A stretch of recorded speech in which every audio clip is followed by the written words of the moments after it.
Apakah kita bisa minta pertanggungjawaban presiden? Harus, Pak. Dia harus bertanggung jawab. Tidak bisa dia melenggang begitu saja habis masa jabatan. Dia harus dipanggil untuk mempertanggungjawabkan itu.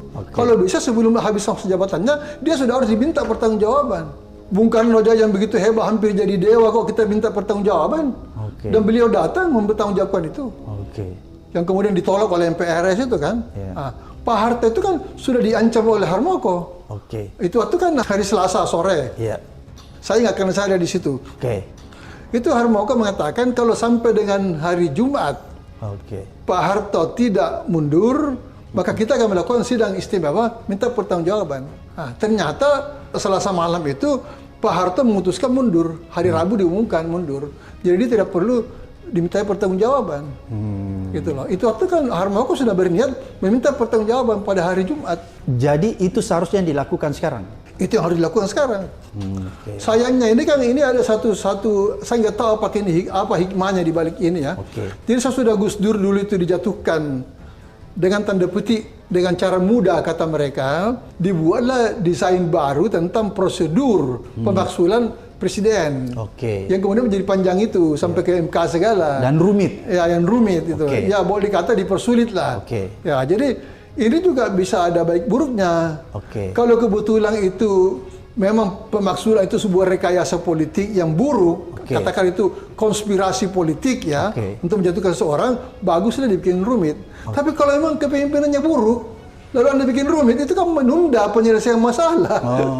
Menunda penyelesaian masalah. Sekarang ini sebenarnya tanpa prosedur apapun, Anda pakai logika biasa saja, teori pemerintahan yang normal aja, yang sederhana aja, sudah ketahuan ini tidak bisa dipertahankan. Jadi dia harus diganti. Harus diganti. Apakah pelanggaran yang dilakukan pimpinan kita ini termasuk pelanggaran hukum, Prof? Pelanggaran hukum, pelanggaran etika, pelanggaran kebijakan.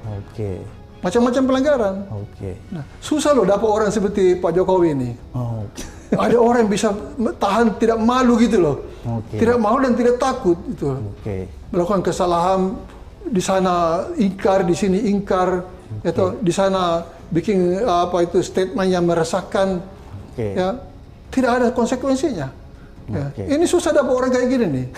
Saya dulu pernah guyang-guyang sama orang ya. Untuk dapat orang seperti Jokowi yang tidak tahu malu, nekat, atau berani menghadapi segala hujatan tanpa merasa bersalah, itu mungkin perlu waktu 100-200 tahun sekali. Jadi kalau dia ini pergi, susah dapat gantinya. Begitu, Prof. Jadi para konspirator di luar yang ingin melanjutkan Jokowi ini dengan orang lain, susah dapat orang, Pak. Yang persis seperti dia itu susah. Jadi ini pusing semua mereka.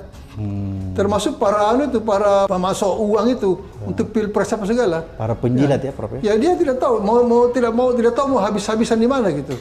Prabowo sendiri tidak memenuhi syarat itu. Prabowo punya kepribadian gitu. Prof, ini kan menarik seperti tadi Prof katakan bahwa pemilu ini kan betul-betul curang ya, sehingga menghasilkan orang yang tanda petik mungkin belum diumumkan, tapi kita sudah lihat bahwa ada Pak Prabowo dan Gibran yang akan memenangkan dengan hasil pemilu yang sebenarnya pantas dipertanyakan kan, pantas digugat dan ditolak. Konsekuensinya, Prof, kalau misalnya pemimpin yang dihasilkan dari pemilu yang syarat dengan kecurangan, apa yang bakalan terjadi terhadap Republik ini? Ya, jadinya nanti pemimpin tidak punya basis moral. Ya, secara politik, etika, tidak punya legitimasi. Kalau saya jadi Pak Prabowo, Pak, saya tidak mau jadi korban dari permainan ini. Kenapa, Prof? Ini kan sudah jelas-jelas dibuka mengenai kecurangan. Ya, masa Anda mau menang dari satu pilpres yang dinyatakan curang, atau yang dianggap curang oleh publik? Anda tidak punya landasan moral untuk memimpin. Gitu loh. Pak Prabowo harus jujur pada dirinya sendiri dan jujur kepada rakyat. Beliau harus mengatakan kepada rakyat, saya tidak mau menjadi presiden dari hasil pemilihan yang curang. Saya tidak mau menjadi produk dari pemilihan curang. Ya, apalagi saya baca di beberapa berita, itu Gerindra sendiri dan beberapa partai pengusung 02 kan menyebut adanya kecurangan. Artinya secara moral mereka juga tahu bahwa kecurangan itu tidak bagus. Ya, seharusnya ada keluar pernyataan, ya tahu, menolak kecurangan dan minta supaya kecurangan itu diusut. Kami mau menang secara bersih. Mesti ada yang keluar begitu. Jadi rakyat itu terhibur. Jangan sampai ada kesan, maaf ini, seolah-olah Pak Prabowo menikmati kecurangan ini. Kan kasihan beliau. Beliau itu adalah korban dari kecurangan yang dilakukan oleh Jokowi dan teman-temannya tahun 2019. Itu jelas itu. 2019, kalau 2014 sama saya tanda tanya. Jadi 2019 itu Jokowi menang curang sudah menuju ke jabatan kedua kan. Jadi dia sudah mengendalikan seluruhnya, termasuk KPU dan sebagainya itu. Ya, jadi sebenarnya Pak Prabowo itu korban. Itu adalah korban dari kecurangan pilpres. Tahun 2019. Iya. Pada satu ini saya buka aja terus terang. Iya. Karena kita perlu angkat kebenaran ini. Saya pernah bicara dengan Pak Prabowo. Saya bilang, Pak, Bapak sadar nggak kalau tahun 2019 itu Bapak menang? Tahu nggak dia bilang gitu? Tahu, Pak. Bapak itu dicurangi kan? Iya, dia bilang gitu. Saya tidak mau lanjutkan pembicaraan, tapi intinya begitu. Jadi Pak Prabowo itu bukan tidak tahu kalau dia itu dicurangi tahun 2019. Dia paham ya? Paham.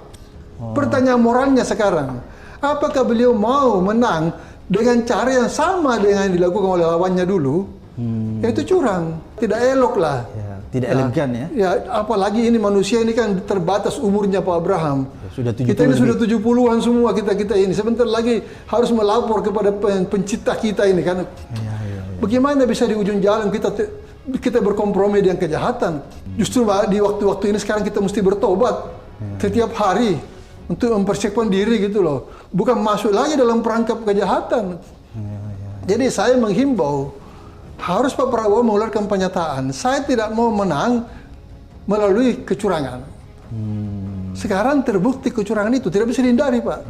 Fakta sudah diangkat semua. Sisa disusun aja, Pak. Betul. Sisa disusun jenisnya dan sektor-sektornya. Kan ini komprehensif. Ini sistematis, apa istilahnya TSM kan? Terstruktur, sistematis dan masif. Dan ini tidak dilakukan oleh Pak Prabowo. Tidak ada alasan untuk menuduh Pak Prabowo sebagai pihak yang melakukan TSM ini. Jadi siapa yang melakukan, Pak? Ini penguasa di bawah kepemimpinan Jokowi. Jokowi yang bertanggung jawab dan semua. KPU dibentuk oleh dia. Masa mau dikorbankan untuk kedua kalinya? Hanya demi seorang anak putra mahkota ini. Ya, duduk dalam jabatan yang secara etis itu dipersoalkan itu. Kasihan Pak Prabowo.